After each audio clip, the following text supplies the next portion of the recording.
Hey Flameborn, I'm Christoph from Keen and I'm Senior Game Designer for Enshrouded. I'm here to share some news about our next update, Wake of the Water. As you know, Enshrouded has hundreds of cool items like weapons, shields, armors, rings, ammunition, food and other consumables. After a year and a half of piling on systems and items, we've taken a breather to get a good look at how our systems interact, and we identified areas where we can improve Enshrouded. So let's dig in and talk itemization.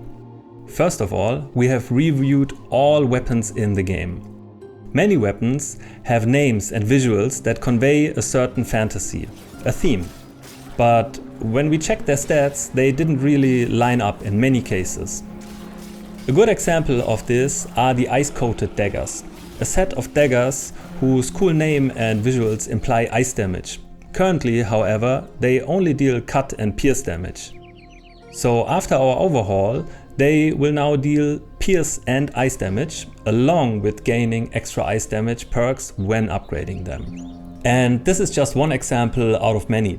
Across the board, we made sure that weapon stats will now better match their visual and thematic identities than ever before, to be honest. We are also tweaking many armor and ring stats, as well as food items, so make sure to check out all of the exciting new changes coming with Update 7. We also had a close look at weapon durability and increased it across the board. Durability now also scales with item level and with item rarity.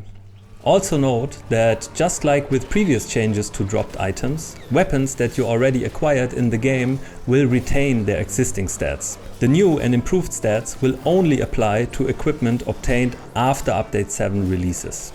We are bringing another pretty significant change to Enshrouded's itemization by allowing players to craft any lore weapon they previously unlocked at any stage in the game.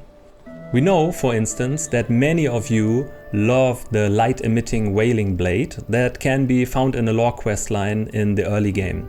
With Update 7, you can actually craft a higher level version of the light-emitting wailing blade once you have outleveled the previous version of it. There will be craftable lore weapons for every weapon type, supporting all classes and all playstyles. This will also help those players who are forever unlucky with RNG and cannot seem to find the right weapon they are looking for. We have also added many new awesome weapons to the drop pools of enemies. From the Fell Thunderbrute Greatsword to the Scavenger's fearsome Acid Cleaver, a whole host of these weapons can now be looted from defeated foes. Enemy weapon drops will now scale with enemy level and range in rarity from common all the way up to legendary. Now that there are many more options for obtaining weapons at all stages in the game, we feel like it's a good time to finally close the loop on a long-running loot exploit. With Update 7, loot chests will now save their looted state, which means players won't be able to reload the game or restart the server to try their luck again.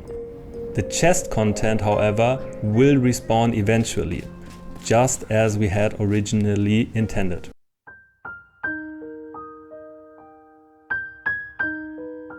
Some of the feedback we often heard revolved around players wanting to start out as mages, but feeling that there's a lack of support for mages in the early game. We hear you and we agree with you. That's why we introduced a new spell with Update 7, Firebolt, which is a single target, quick casting spell that can be crafted with minimal requirements, ensuring that as soon as you find bones and resin, you can craft your first staff and your first spell. Finally, currently Enshrouded offers a lot of options to basically just shrug off many combat encounters because regeneration is very high, especially in the mid and late game. So we think that this makes Enshrouded's combat somewhat less interesting because players will often just retreat from heated combat situations, take a little break and then continue on fighting shortly after with fill resources, just because of their passive regeneration. By reducing HP regeneration, we're aiming to make health management an issue you have to prepare for ahead of time, by crafting potions, eating appropriate meals and so on. For similar reasons, we are also slightly bringing down stamina and mana regeneration values across the board. This also allows us to introduce health, mana and stamina regeneration to other sources, so that if you want to emphasize these attributes with your character, you will still have options to do that. Oh, here comes another banger.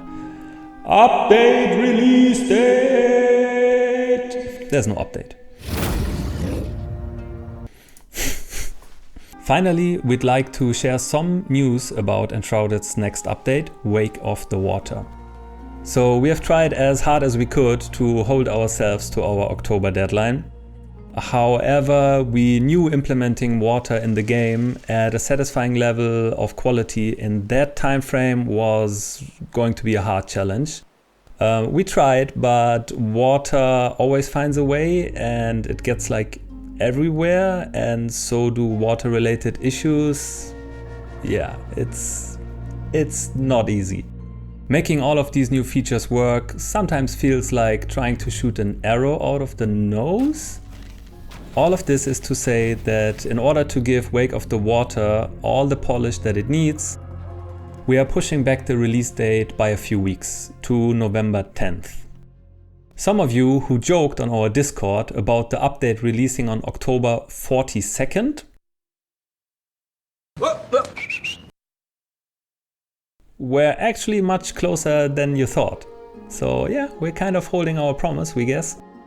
So these are just some of the thrilling steps we are taking in Update 7, Wake of the Water. Our team now has multiple developers who are dedicated to all aspects of combat, and it is our goal to keep improving combat in Enshrouded together with your feedback. So we hope you enjoyed this quick dive into the upcoming changes to some of the core systems underpinning Enshrouded.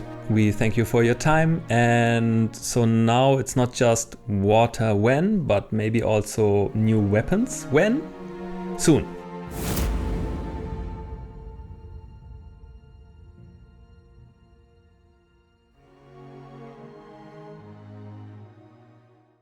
So, regeneration balance. Oh, players, you're gonna hate this. Oh, please don't us. Regeneration balance, here we go. Serious now, seriously now. Yes, we're gonna do this for the players. First of all, we have goes in every direction, just not the correct one. You know? Yeah, also not forget to smile and be chill and cool and yo. Let's not use that. We'll see. Let me take a sip of water. Oh my gosh.